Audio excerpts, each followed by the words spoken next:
Hello, everyone. This is Constance from Mysterious Galaxy. I am very excited. You may get the opportunity to see a ridiculously cute dog at some point during this event because Adam is a proud puppy father, as he should be. Very proud. But I mean, and he is adorable. I'm not gonna lie. I got to see him, everyone, and he is ridiculously cute. But I am very excited because it's still the birthday week of the Electric Kingdom, so I still get to wish a very happy birthday to David Arnold's The Electric Kingdom. So big round of applause for Book Birthday! Yay! And I'm excited. David is joined by our special guest, Adam Silvera. And just to give you a quick little intro for both of these authors, David lives in Lexington, Kentucky with his lovely wife and boisterous son. He is the New York Times bestselling author of Kids of Appetite, MOSQUITOLAND, and The Strange Fascinations of HYPNOTIK. His books have been translated into dozens of languages. And then Adam Silvera is the New York Times bestselling author of Infinity Sun. They both die at the end. More Happy Than Not, History Is All You Left Me, and What If It's Us he co-wrote with Becky Albertalli. Now, I'm so excited for this event for both of you. We are talking about a book tonight as well that is hard to even put in a genre. Oh, yes, Vanna White, the beautiful cover. Yes, so The Electric Kingdom is, I mean, David, you very much hit the nail on the head with writing a post-apocalyptic flu book. So well done on your clairvoyance that you may or may not have known that you had. But more than that, this is really a story about people and adapting to a new world. So you guys are in for just a lovely evening tonight. And before I pass it off to Adam, everyone can see the chat section to the right-hand side. I see lots of love over there, so thank you guys. Keep the love coming in for both of them. And then also, too, if you have any questions for authors, make sure you ask. Events are fun when there are questions. You have the authors at your mercy, so take advantage of it and ask them almost any question that you have. And just click that Ask a Question button down there. And then most importantly, there is no better way to say happy birthday to a book than to purchase it. So if you would like to purchase The Electric Kingdom, as brought to you by Adam Silvera in our left-hand panel and center I come panel. with a copy of The Electric Kingdom if you buy it tonight. Oh my gosh. We need small print that says this is not Adam Silvera, not included with your copy.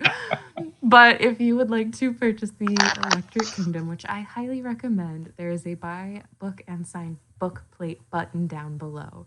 And on that note, I'm going to go ahead and pass it off to you, Adam. I will see you guys at the end of the event. Have a good conversation. Thanks, Constance. Thank you, Constance. Was good. Buddy, how's it going, man? I love Hyper Dog, who you yes, let's just talk Taz. Let's just talk Taz. Let's just talk Taz. Let's introduce the world. The world, give the world give the people what they want. I mean, he just needs to jump. He's not gonna. He's so adorable. Come here, Taz. Come here, Papa. Oh, my Tazito. Hey, wait, I gotta get a good screenshot of Taz. So, can you position yourself out of the frame so it looks like I'm just talking with him? Yeah. I'm gonna look really studious. Taz. Hi, Papa. All right. Yeah. Well, that was that. Yes, that happened. Here you go. Good boy. How are you doing? How's release week been? Good, man. It's good. It's it's like anything else. It's been Wingate and I made a stop motion video over Christmas break. That was the end. Like the quote at the end was, "It'll be different, but it'll still be good." And that's kind of been at this. It's like it's just different but good. It's weird but good. And I've had some great conversations with some really good friends right up until tonight. Right, I was about to say, I was like, I know, right? Sorry. Who was the worst? Jeff, right? Oh, Jeff's always the worst. Jeff's always the worst. Yeah. He's a sweetheart. I love Tweet Jeff. him that I said that. Oh man, I love you though. Thank you so much for doing this. Seriously, I miss your face. I miss you. I feel the distance more than I did even before, which is weird. I mean, I live in Kentucky and you live in California, but somehow I just feel miles away, miles and hundreds, thousands, tens of thousands of miles away. To so many texts in the group chat with Becky and Jasmine. Yeah, because we've all have kids who are like, ding! The best part too is that my phone is on. I just sleep through everything, and yeah. But I mean, it's nice. It's like I get to jump in when I can jump in, and But no, but I feeling it too. Like I'm thinking about, you know, this is true for all of us, right? For me, you, Jasmine, and Becky. That like this is the year that. Well, I guess like Becky had the Love Creekwood novella that she couldn't tour for because of COVID. But like even then, you know, like this is really the first time we're all like having to have like dedicated virtual tours. Right. And yeah, it is different. And I think it's going to be really cool. And there will be lovely opportunities to connect with readers who we wouldn't have met if we weren't touring in their respective cities and everything. Right. So yeah, and then also it's really great to like have like the playback for people who do live in those cities and like can't attend anyway. But yeah, I don't know. I thought we were gonna be on the other side of this, and I think you're to blame. I think that you wrote a, you know, I'm sorry, a virus book, and here we are. So yeah. How has that felt like promoting for you? Like, I know for some people it can feel very like, oh, I can cash in on this. You know? Right. Yeah, I mean, and that's the other thing too about like, and anyone who's in publishing understands the timeline of the way books are published. I mean, we had picked February 2021. Oh man, this is gonna be so fun. I know. This is gonna be great. Yes. Oh, Taz, I love you. Yeah, no, we had picked the pub date had been picked long before quarantine even started. Yeah. I think like the good thing for me has been, you know, this really isn't a pandemic book. There is a pandemic in it, but this is part of why I love, I've been talking a lot about this week, actually. This is part of why I love post-apocalyptic fiction as opposed to apocalyptic fiction. So like apocalyptic fiction is kind of like, how did the world end? And it's not better or worse than, it's just different. It's like, so like a really good example would be Wanderers by Chuck Wendig. Is like, to me at least, that's an apocalyptic book. You're seeing how it all went down, what happened, you know, the end of the world scenario or whatever. And there are plenty of post-apocalyptic books that I've been reading the last 5 or 6 years, and I would count Electric Kingdom as a post-apocalyptic book. Absolutely. It really takes place like almost 20 years on the other side of things, and kind of what that like inherently does is naturally shift the focus of the story away from plot and onto character, because it's less about what happened, which is what we're a huge fan of anyway. Like we're always team character. Yeah, for sure. And it's less about what happened and more about who it happened to and kind of how they're navigating a new world. So, and it also like inherently moves it to a more hopeful place, because the people in the world have already survived the apocalypse, right? So like it's less about like, how do we survive this thing that's like killing everyone, and more about, okay, we're on the other side of it now. So there's sort of like an inherent kind of hope aspect to it too. Yeah. Well, speaking of character, because you've been talking about this book for years. Like, I remember being in hotel rooms with you and just like conferences and festivals where you're just like speaking about like little different tidbits of the ideas as they were kind of like developing. And was the book also called Nico at one point, or were we just calling it the Nico book the entire time? I just called it Nico for the longest time because I didn't know what it was going to be called. And then like for a little while I had a title that was going to be called, well, I guess I should kind of like, I was also about to say, like, let's talk about what the book is. Maybe I should say what the book is about and then kind of talk about where it came from. And also, God, the word, you would think I haven't done this before. Thank you so much to Mysterious Galaxy. I've never been to the bookstore. Too late. Did I miss my window? Oh man. No, go ahead. First of all, I think it has like the coolest bookstore name ever. That's like, I don't know. I love that. And I would love to visit you guys in person someday. You seem very, very awesome. And yes, I want to be there. But this is great too. So I appreciate you guys hosting me. So the book is, it's set roughly 20 years after a pandemic apocalypse. And you basically have 3 main characters. You've got Nico, who's an 18-year-old living with her ailing father in a boarded up farmhouse in the woods of New Hampshire. And her mom has recently passed, and her dad is sort of mysterious mysteriously sick, and as he's dying, kind of tells Nico this very fantastical sounding story, but tells her that it's actually real. And there's a portal. There's like this mythical portal in the story that that he tells her is a real place that she needs to go find. And so she kind of is backed into a corner, really, because she knows her mom just died, her dad's dying. She very likely will die if she stays, and if not, then she'll just live the rest of her life alone in the woods. Which Right. So she feels like, all right, let's go for it. So she and her dog Harry, they kind of set out through the woods of New Hampshire to get to Manchester, the ruins of Manchester, to find this mythical portal. And then you've also got 12-year-old Kit, who's raised in an old abandoned cinema.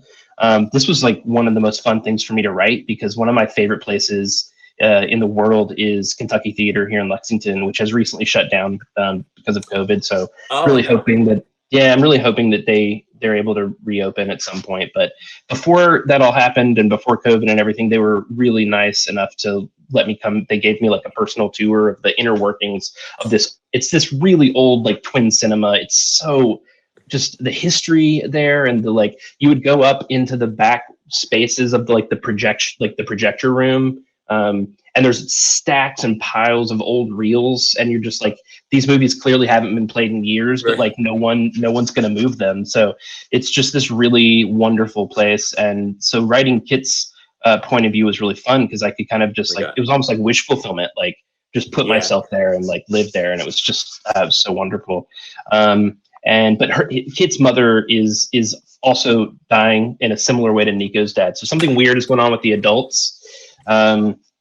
And so, trying not to give too many spoilers, but Kit and his adopted siblings, they hear something on a radio frequency, and they decide they're going to like a settlement, and they decide they're going to go find it. So they then embark on a journey through the woods as well, and sort of at a certain point kind of come into contact with Nico, and their stories kind of intertwine at that point. And then over the top of it all, you have a character called the Deliverer, whose sections are I love that you said that, and I want to hear like what your thought is there. But so the Deliverer, like, for me, was kind of a deal breaker. I wanted to write this book on spec, which basically means I wrote it without having a contract.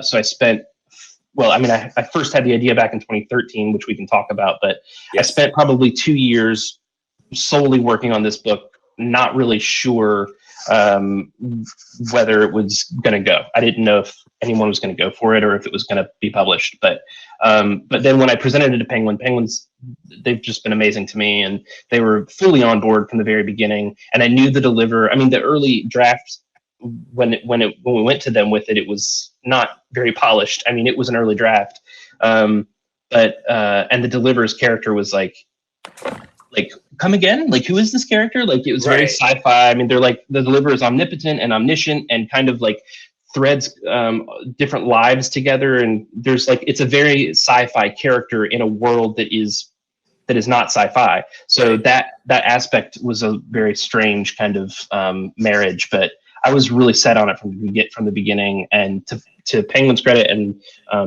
Dana Ladig, my editor at Viking, they were fully on board from the very beginning, and like figuring out how to make that character work. So man, all three of those.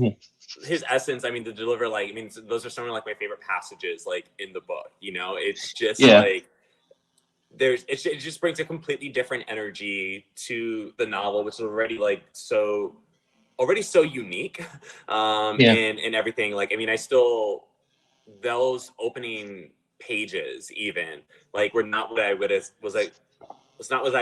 my god, I cannot talk. You would think that I'm in the later time zone right now. The opening pages were not what I was expecting, and I thought we would just jump right in, and then it's so cinematic, and I can absolutely see the film adaptation of this story and everything, and oh, thanks, man. For sure. No, and I mean, you're always, I was talking about this with Becky too, or just David's just such a gorgeous writer. It's funny, I think if I handed all your books to different people or to the same person but without your name on it, I wonder if they would be able to tell that it's the same writer, because you do just have this ability to it's such a strength to tell different stories, that like you're not writing the same book 12 times, like, which is, there's some authors who literally, they're like, this is what I know how to do. I'm going to just keep doing it. I'm like, cool. Like, enjoy your millions, because it's working for you. Oh my God. I got so scared. I'm like, what was that behind me? It was like Taz's Dude, tail. you have a dog. You have a dog. And sometimes I forget. Like, it's, but like, I forget in the way where I'm like, oh my God, where is he? It's right here. Dad, right here. Hi, Papa. Hi, Papa. Hi, Papa. I love you so much. But truly, like, I do think that your voice is so unique that, like, I think you could even out unique yourself if thanks, man. you're and that is like truly a huge compliment, you know, that like you so convincingly tell all these like stories. So to say all that and then like thinking about the delivery, like even within the book, it just feels like such a distinct voice that's already so distinct from all the other distinct voices. And well, part of that, I appreciate that a lot. I mean, part of that is, I wanted the Deliverer's sections to feel jarring. And so like the book is told in third person. All the points of view are third person, except the Deliverer switches to first. So like immediately you're like, wait, what is happening? Like it just feels different that way too. But then also like, I mean, in 2015, I walked in to see the movie Arrival, and like literally left a changed person. And I think, I mean, we have those moments in whether it's a movie or a book that we've read or a TV show or something where you're like, I can mark this, and from here on out, I'm never gonna be the same. And for me, that was the movie Arrival, which is brilliant. I mean, the adaptation is brilliant. The screenwriter Eric Heiser made a lot of adjustments to the source material that I think worked better on the big screen. And the movie just works, and the Johan Johansson score is phenomenal, and it's just the whole movie is so. I mean, I wrote The Electric Kingdom to the score from Arrival because that like atmosphere of noise, but also melody, but just really like it puts you in a place. And that atmosphere is what I wanted The Electric Kingdom to feel like. But then that obviously that led me to the source, Ted Chiang's brilliant short stories, and he has since become one of my just North Stars. I mean, Arrival was a short story, right? It was based, so it's a movie based on a short story called Stories of Your Life, which is in a collection of stories called Stories of Your Life and Others by Ted Chiang. And it's funny, I was talking to Jeff about this the other day, and he made a good point, which was, Jeff, which was Stories of Your Life is a brilliant short story, and it's like Ted Chiang's 7th best short story. Like it's not even like one of his best ones, and it's brilliant. It's amazing. And everybody should read that collection. And his new collection is called Exhalation, which is equally brilliant. But you literally could make like an Arrival out of any of those because they're just so. But that really for me was a turning point in realizing. I think prior to that point, I would have said I wasn't really a fan of sci-fi. Just in general, I would just not like that's not my thing. And then I left that movie, and I was like, I need more of this in my life. Like I've got to go find these stories. And it's just that sort of really cerebral sci-fi. It's character-driven sci-fi. It can be set in space. It doesn't have to be. It can be set in post-apocalyptic. It doesn't have to be. Like, I mean, so there's a whole slew of ways that you can do sci-fi that I didn't know about. And that movie and then Ted Chiang's short stories kind of opened it up for me. And really like in writing The Electric Kingdom, like there are a whole lot of threads happening at once. You've got 4 points of view. They're all non-linear, so they all do kind of start to intertwine. And my hope is that by the end, most readers will be satisfied. But like when I'm reading Ted Chiang, like I don't fully understand what's going on, but I trust that he does, and so I'm able to kind of let him lead me through the story, and I'm able to just be like, okay, I'm not entirely sure what's happening, but I know he knows what's happening, and I'm able to enjoy it. That really is like, I mean, that is such a thing because, ow, my God, I can normally see when he's gonna do that, like peripherally, Papa, but like I was covered. Ow, you're. Taz. Well, he's a boxer. The chaos that was promised. Tazito. Buddy. Let me give him another. Ow. He just wants more jerky. He wants his Uncle Dave. Like treat driven. Okay. Yeah. Aren't we all? Go to your bed. You know your bed's not there. Anyway, fine. Just because I can't. Are you feeding him bacon? Are you giving Taz bacon? It's a duck jerky. he's not a vegan. I'm not going to punish him and like force my way onto him. I just I've thought about it. I was like, my dog's gonna be vegan. I'm like, or I can let him live his life. Right. Like, especially he goes to daycare and he sees like all the other dogs eating like their regular food or whatever, and then he's gonna be like, oh, here's my celery, you know. And then on the walk home, he gets those giant sticks. Right. So good. Yes. He's so proud of his sticks. The stick life. Oh man. What were we saying? Sci-fi. Yeah. Ted Chiang. Loose threads connected, and you kind of trust the. You trust the author as well, and in the same way that we trust the reader. Like I think about this so much with Infinity Son, where like the thing that people hate the most about that book is literally nothing. No, I'll send you the reviews. No, where they're like, oh, like the world's not fleshed out or whatever. I'm like, I mean, sure, yeah, I didn't give you everything that you don't need, but Taz, I love you. You're dancing. It's like you're dancing. Yeah, we're dancing. No, it's you know, and I'm like, I thought about it a lot. I'm like, I could give you guys all the backstory on a bunch of things that you don't need, but if you just want to be like, cool, sure, or I'm like, or I can trust that, like, you trust that I know what I'm doing here, right? And I can give you what you actually need for the purposes of this story. Like, do you need to know the first person who had magic to understand the war that's at present here? You do not. Right. You know, and there's something to be said for like putting the readers in the same frame of mind as your characters. So like the characters in Electric Kingdom are all very young, like either born around the time of the apocalypse or even sometimes after it. Yeah. So like the only things that they know about how it all went down are things their parents taught them or things they read in books. So like they have to, there's a certain amount of them not knowing what's going on and what's happening in their world that I want my readers to get across. So if that means they don't quite see everything, then I'm okay with that because the characters don't either. Right. And I thought about this so much since they both die at the end, because we never know how Deathcast knows that people, like how they know that someone's about to die. We just know that for 7 years, they've been right. So it's like, I don't question how my cell phone works. I just dial a number and it calls David and we talk about fun things, you know? And I'm like, and you didn't need to know how Deathcast works to like appreciate the tale. I know you're not barking. You are a grown man. He hears Uncle Dave's voice. He hears Uncle Dave's voice. He needs me to come. Treats. He doesn't bark like that. I mean, because I've like trained it out of him. Oh boy. But I actually also don't like rewarding him after like barking. Like Right. Yeah. We have another like 30 minutes of this event. I need to like, you know, so he's got me cornered right now. But you don't need to understand like the mechanics of Deathcast to appreciate the story at hand. And also like to the point of perspective, right? Where like Mateo and Rufus just find out they're about to die. You think in their final hours, they're going to be musing about how this organization knows they're about to die? They've accepted it. They have lost people who have gotten notification before. They're like, they just trust it. Like I get on a plane and I know what's supposed to happen. I don't understand anything about the engine or what the pilot's qualifications are. I just trust in the process. So there's like that between writer and reader. And there's only so much exposition that you can work into story without it starting to feel tiresome. Absolutely. Okay, so then this kicked off for you in 2013. How much has changed? Like what's no longer what's not in this book?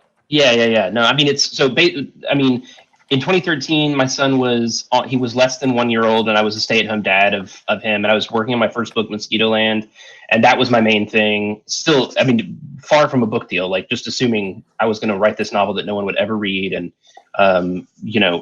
so then I had this idea while I was in the nursery with him for a family who lives in a boarded up farmhouse in the middle of the woods, and this farmhouse has a bell tower, and I had no idea why. So it started with that image, and I just kind of put it in a folder. And, you know, you and I have talked a lot about how we're very different in that you have a ton of ideas and you kind of like are all kind of fighting for like, which one's your next book or like, what are you going to work on next? And then for me, it's usually been not that at all. I usually have one or two ideas and then I kind of have to like trust that I can make it work and just really like dig into it. This was a unique case where I had that idea kind of in a folder and just kind of was like, I don't know if this is ever going to be a book, but every time I would have a new thought, I would just kind of go dump it in that document and then just leave it alone.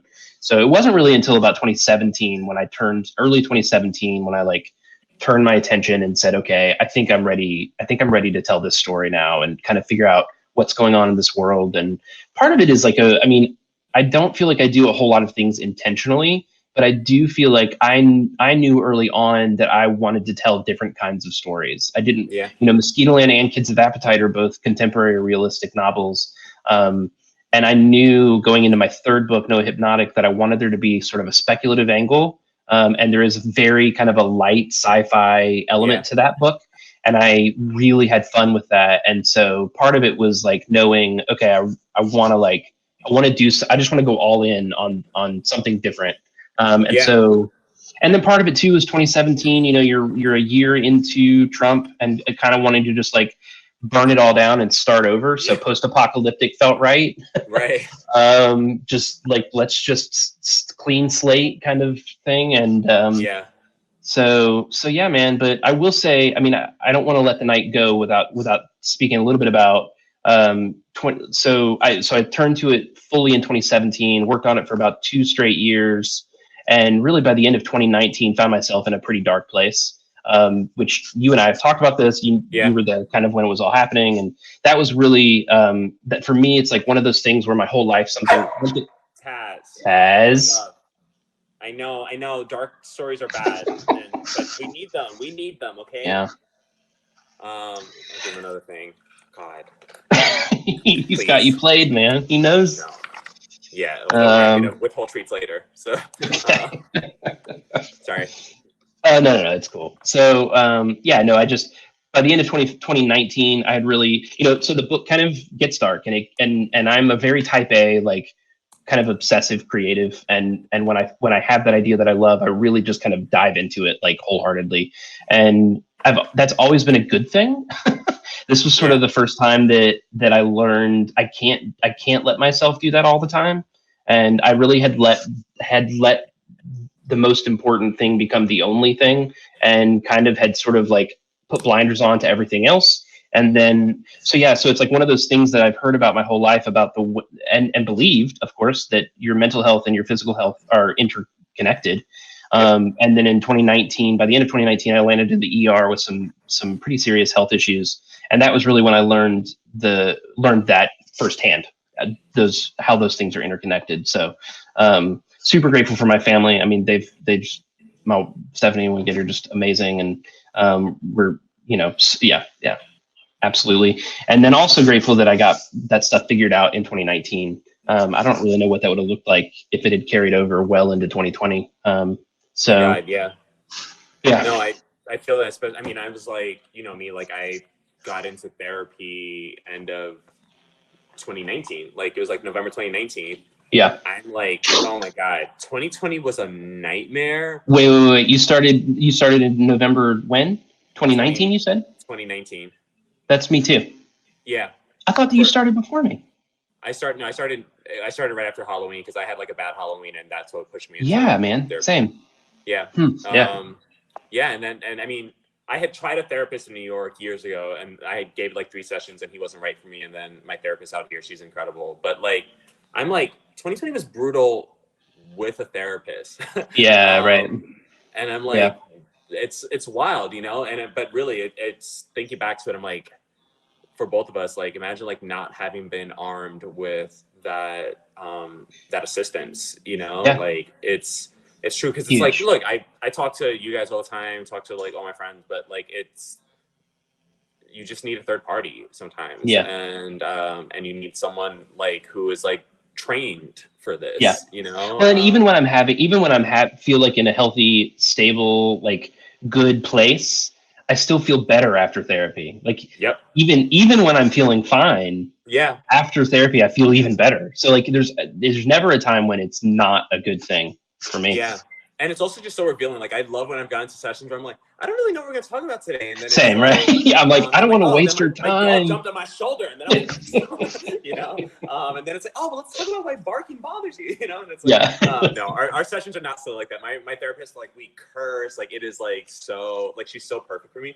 But truly, I honestly think that if I weren't writing or whatever, if there was like a cause I could dedicate my life to, I would want to become like an ambassador for therapy. Like, and, right. Because it has changed my life. Same. And it has saved my life. And I mean, it really is. Anyway, it's the thing that for me, writing used to be therapy. Writing used to be like the books are so sad. My books can be so sad or whatever, because it's like I'm writing about really raw stuff that like I was going through, and not even putting any of it like 100% on the page, right? But that's where I was like processing like so much of my life and everything. And then now I have therapy, which is like nice. But I found like with some stuff happening recently, like I don't talk about it with my therapist, and I'm writing about it in Here's to Us, the What If It's Us sequel, and I'm like, it feels better. It feels safe and nice for me to like put it down on the page. And I'm like, I think I needed to like old school process it. And then this is the thing, because I mean, we've had so many different conversations about like writing and like, like it's an art for us. It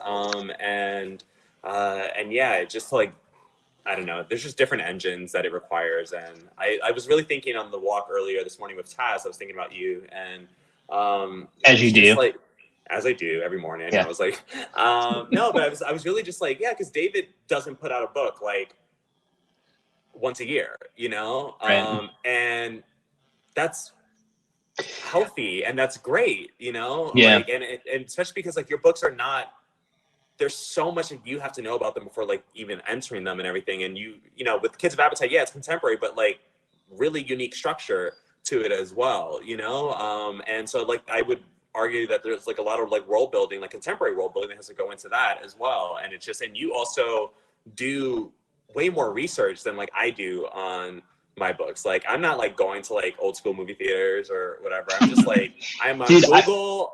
Dude, I have to tell you though, and I'm glad you brought that up, because like one of the most fun stories about this book was going to New Hampshire. I went a couple of times, and the second time I went, I actually walked the river. Nico in the book, and Kit and Lennon and their dog Harry. Actually, Nico's dog looks a little bit like Taz, I think. Anyway, they walked this river. They walked this river in the woods of New Hampshire, and I wanted to hike portions of that trail, if not all of it. And it was on one of those research trips where I was walking right along the river, and there was this big, we're in Concord, New Hampshire, and there's this big strip mall. And I was like, I want to go around on the other side and see what shops are there, so I can put that into the book and be like, here are these, like, it's a desolate landscape, but I can still say, here are these abandoned whatevers. And I walked around, and there was this giant Books A Million, and I was like, okay, they're going to pass right by a bookstore. So it was just too good to pass up. So there's a scene where they spend the night in Books A Million, and it's like, that was like one of the most fun scenes to write. But I never would have found that if I hadn't gone there and walked. I didn't realize that. Yeah. So that was, I mean, the benefits of research, sometimes it can actually, like, it's not just for accuracy and to confirm things that you already know. Yes, you do those things, but also sometimes you stumble across like these little jewels that you never would have known were there otherwise. I'm just looking at questions since there are whoops, did I freeze? Okay, I'm back. Okay. I just lost everything. Okay, it's back. Okay, sorry. Everything keeps like out. All right. The top voted question right now is, if any of your characters could cross over into one of the other author's books, which character would go to which book, and what relationship would they have with the characters of that book? I'm not listening to you at all right now, by the way. I'm just getting screenshots. Taz. I can't even see what I look like because I have like the questions thing right now, like just in front of me. Okay, if our characters could cross into each other's books, who would go into what book? Between us? Yeah. In our books. Okay. Yeah. So I mean, I the think portal has opened up. Okay. I mean, don't we just have to? David Land. Who's jumping into David Land? Who's jumping into Adam Land? That was not an invitation for you to swipe at me. I think that there's an obvious answer here, which is that you wrote me into your book and I wrote you into mine. Yes. Which we can talk about if you'd like to. Let's talk about it. You want to kick off? Sure. So in The Strange Fascinations of Noah Hypnotic, Noah's best friend is a tall gay Puerto Rican. Tall for no reason. And his name is Alan. I was like not even trying to hide the fact that it's you. But yeah, I mean, it was like, I mean, that was the easiest character I've ever written in my entire life. It was just most of it was just me copying our text threads and dropping it into a Word document and being done. Which became like a place of like competition as well, because I was writing Dylan Boggs and What If It's Us? My love. Do you want to get demoted from my love to something else? I'll demote you. I will demote you in front of everyone in this event right now. No, yeah, he's calming down. He wants to stay. Oh, is he? Okay, okay. Yeah. Obviously. God, he's gonna keep thinking that like barking gets treats, and it's gonna be my fault.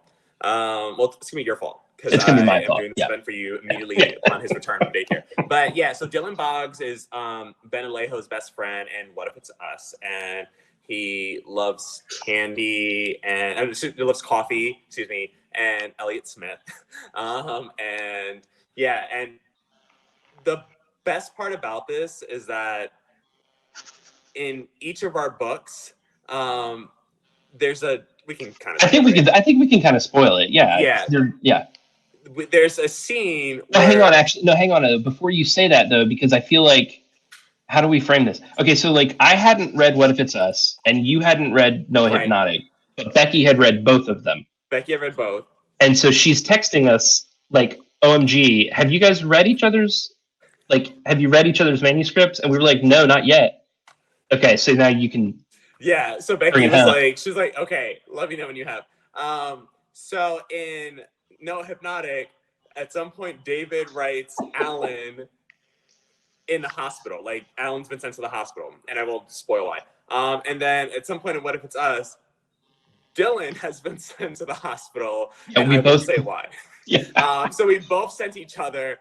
We envisioned each other on our deathbeds. On deathbeds. And then, like, the best part about it, too, is that you say that it was, like, one of the easiest characters you've ever written. It was for me as well. And Becky was like, you guys wrote the most exaggerated versions of each other and the most grounded versions for yourselves. Like, if we had been, like, authentic or whatever, it would have matched across both books, right? Right, but it didn't. Like, we both saw ourselves as the more centered and mature one. Right. Which is, like... But I mean, that's our relationship to each other. Right. Right. I mean, I'm constantly telling you how sad it is, how much you love me. Right. And that's like half the book of No Hypnotic is Alan in love with, like, hopelessly in love with Noah, which is never going to happen. Hey, I guess what I'm telling you, Adam, is that it's never going to happen. You vampire, do not bite my neck. This dog is, and everyone's like, oh, show Taz more. And I'm like, no, this is the worst. Okay, sorry, the question just ran away.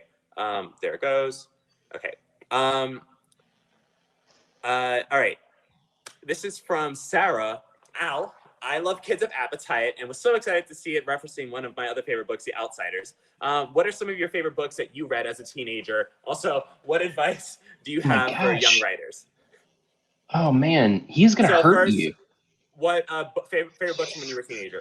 I mean, so like Jurassic Park. I know it's funny, but like I read that book over and over and over again to the point where like I read the cover off the book. And I think it's because I read it in like 7th grade, and there was like cursing in it. And I was like, I felt like it was a big secret of mine was reading this book, so I read it all the time. Yeah, I don't know. I mean, I read a lot, but like music was my. I mean, I've always been a reader, but music was my main thing until like my probably early 30s is when I got got serious about writing, is also when I was like, I need to read more widely as well. So yeah.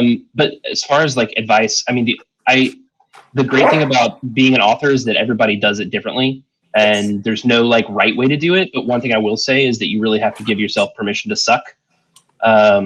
Because if you, oh man, it hurts so much. Yeah, you're getting like beat up. Yeah. Does he have claws? Yeah, he hasn't had his nails clipped in a minute, but it's more that he just like punched me in the face. And I'm just like, oh buddy, I can't Tazzy boy. Ow. And I can't like get his like bark collar because then there's just blank space here and it's just awkward. Yeah. It's fine. I'll just get chewed up. It's cool. No, so I mean, if you're trying to write, then you're presumably a good reader, so you can spot bad writing when you see it. And so too many young writers quit early because they think it's bad, so they must be bad writers. And when in fact everything that is good sucked at some point in its life, and so you kind of have to just like power through, basically. Yeah, and I mean something I always recommend as well is just writing is like trial and error as well. So like feel free to like come to events and like listen to authors like talk about their process and everything, and like try it out for yourself, right? Like maybe, you know, some people write books backwards. They write books like completely out of order. They have to have like a really strict outline that they stick to or whatever. Like try all those things and see like what actually connects with you. And also don't forget that like what works for one book may not necessarily work for the next book either. Right. Yeah, it's different. Like I would say all my books have been written differently. Which is like stressful. Yeah, you think you have it figured out, and so you're going into the next one being like, okay, now I know how to do this, and then you're like, wait, how do you do this? Like, you have to like refigure it out every time. Yeah. No, like, I mean, like even for like the What If It's Us sequel, it's so different from how we wrote it the first time, you know? Yeah. Because like Becky got started while I was editing Infinity Reaper, you know? Yeah. And so it was different from when we were going back and forth, like naturally, and it's just like it's more stressful that way too, and you know, but yeah, writing, man, you do think you have it cracked, and it's just it's not happening. Next question from Mysterious Galaxy. Which scene or segment of this book brought you the most joy to write? The most joy to write? I don't know. I mean, there is a scene kind of near the end. See, I don't want to say that. There's a lot of like spoilery things that I'm trying to avoid saying. Yes. If you want, you can share like a little random detail that people won't know about until they get there, and you're gonna be like, "Oh, that's the." Okay. There's a scene where the deliverer is reading bedside literature, like to someone else, and that scene was very moving for me to write. So yeah. And then also just all of Kit's sections. Kit is this 12-year-old aspiring artist. I say aspiring, he's an artist who paints the same picture over and over again because he dreams it and he sees it kind of all the time. And he's not really sure why, but Kit is like one of the most pure kind of... No, I'm here. Is he frozen or am I frozen? Oh, no, I'm here. Okay. Sorry, you were frozen on my end. Okay. Anyway, Kit's sections were really fun to write, and I cried a lot. I mean, let's talk about process. That's like that crying has become part of my process. I just cry a lot while I'm writing. Yeah.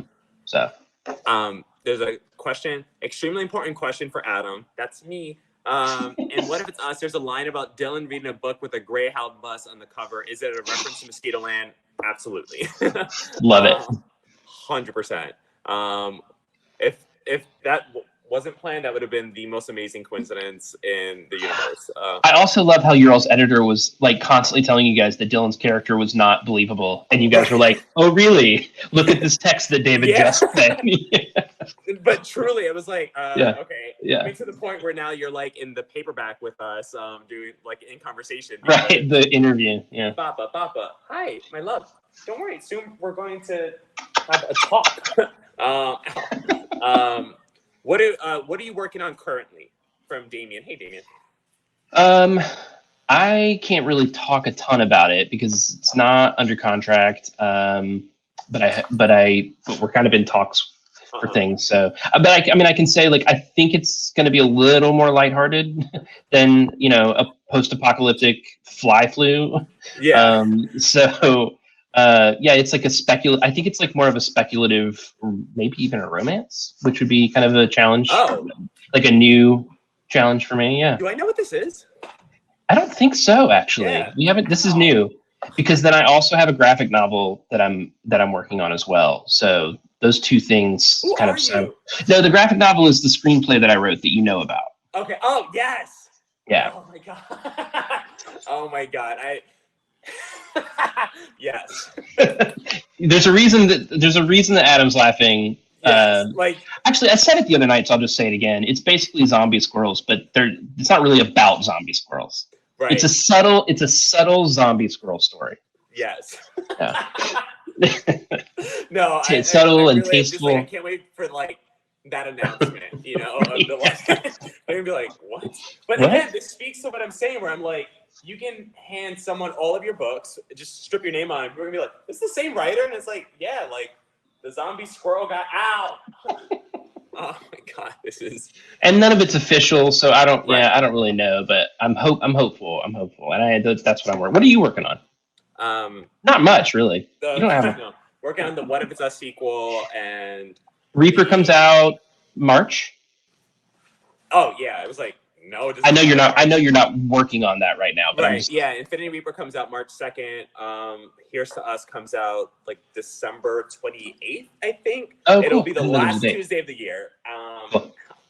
Guys, help me. And yeah, and then I'm working on. So I'm working on Here's to Us right now, and working on some TV stuff. Yeah, I think I don't Taz Zito, middle name to be decided, Silvera. Tazito David Silvera. Tazito Uncle Dave Silvera. Oh my god. Hey, I just saw Sam Hume is here. What's up, Sam? Sam! Sam! Oh my god. What a treat. I miss Sam. Years ago. Sam was this incredible teen who it was at Anderson's. Anderson's. I was at Anderson's. Yeah. And for 4 years, like we keep like running into Sam or whatever, and then it's like, oh, I'm gonna be in college next year. We're like, what? Like what? We've now. Yeah, she's like, and I think she's like almost done now. Third year, she says. Yeah. Yeah. Sam, to this day, that was MOSQUITOLAND was my first novel. Anderson's was one of my first festivals. And I was at Sam's high school, and she introduced me and my book, and it was like one of the first times anyone had ever done that. And she cried, and then I cried, and it was just, I was like, this is like, I couldn't even, yeah. So Sam was like, Sam, you're my fave. Yeah. This is lovely. I'm happy that like. I haven't even looked early. Yes. Yeah. Get it, Sam. Sam, we're sending you hugs. Yes. Oh my god, this is okay. Let me see if I can sneak in one last question. All right. David, what motivates you to get out of bed each morning? Adam Silvera. Yes. Face. Adam Silvera's face. Love it. No, my kid, my wife. Yeah. Y'all, seriously, I mean, we've been in this house, the three of us, since early March 2020. And we really just, I mean, my wife's job has been great. She's been able to work from home. Our kid has done really well with virtual school. And I mean, it's, they're the best. And yeah, just, it has been the three of us in this kind of confined space for a while. And I just keep saying it's a good thing we're so obsessed with each other. So yeah. I don't just love them. I really, really like them. So yay to them. Which is important. And I love them too, and I miss them. Like I recently found photos of me with David's son Wingate from the last time I got to like stay over at the house with you guys, which was years ago. And, it was a while now. And it was just, maybe it was like for They Both Die at the end, like 2017. Yeah, that sounds right. That's heartbreaking. But you know what, man? You made such a lasting impression on him, though. He still talks about you, and when you guys FaceTimed last, what was that, like a month ago or something? And you guys talked Star Wars in the back, in the car for like, we literally we were done because we're going to the store. That's all we do now. It's a grocery store. We literally just pulled over and parked so you guys could talk because it was so sweet and we didn't want to interrupt it. I know, and I was just thinking because I just hung out virtually, not virtually is real. I hung out. Virtually hung out. We were really in person. David and Nikki Yoon's daughter yesterday, and I was just like, I need to do this with like Becky's kids and Jasmine's kids and another. Yeah, Wingate, adopted uncle. Star Wars with Wingate. Yeah. So. I wrote Star Wars. There's a scene where they talk about C-3PO in the book, and that's in there because I asked him what he wanted me to write about, and he said C-3PO, and I was like, all right, cool. He's so brilliant. Yeah. Oh, thanks. He's a sweet kid. Well, I think we're gonna bring Mysterious Galaxy back in, but thank you guys so much for listening to us babble and for tolerating Taz. I apologize and I thank you. I think that we are tolerating you, and we're excited for Taz. Well, I want to thank both of you for sharing Taz as well as the Electric Kingdom, and also to just your friendship with us tonight. It's an absolute joy. You can tell when people truly are friends and like care and love each other. I know. Well, the Golden Globe, Emmy, Insert, whatever award you would like goes to. Yes, please. You only have 30 seconds for your acceptance speech, and then I will cut you off. But seriously, thank you guys so much. This was such a joy. This was a great way to like end a week and to go into a weekend. This was so much fun. And also to the Electric Kingdom, everyone is now out in the world.